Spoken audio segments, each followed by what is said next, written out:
Здравствуйте, уважаемые подписчики и гости нашего канала. Начинающие рыболовы всегда задаются вопросом, а нужно ли прикармливать рыбу в осенний период?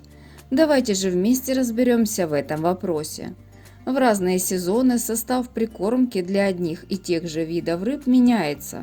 С приходом осени вода становится холоднее, а это значит, что запахи в такой воде будут распространяться медленнее, чем летом в теплой, и на меньшие расстояния. Применение ароматизаторов, особенно на основе масла, не имеют смысла, так как они теряют свою эффективность. А чтобы ваша рыбалка была еще более комфортной, в описании под видео вы найдете ссылки на лучшие рыболовные интернет-магазины. В этот период лучше всего использовать другие компоненты прикормки, например, аттрактанты с запахами мяса, крови, рыбные запахи. Сейчас в рыболовных магазинах можно найти огромное количество хороших рабочих аттрактантов с запахом мотыля или червя. Такие добавки отлично работают по холодной воде.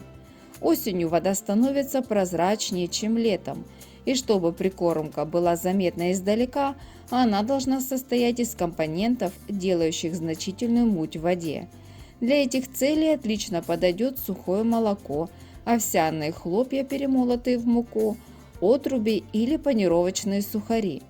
Добавив эти компоненты, столб мути от прикормки будет виден в прозрачной воде на много метров и привлечет крупную рыбу к точке лова. Такой же эффект получится, если в прикормку добавить большое количество рубленых червей или кормового мотыля. Такое обилие червей непременно своим движением привлечет рыбу издали. Перед наступающими холодами рыба начинает активно питаться, и обильная калорийная прикормка долго удержит стаю леща, карпа или карася у вашего прикормочного места.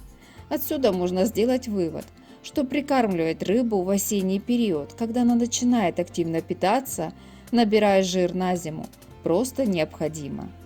А вы прикармливаете рыбу в осенний период? Какую прикормку используете? Напишите нам в комментарии.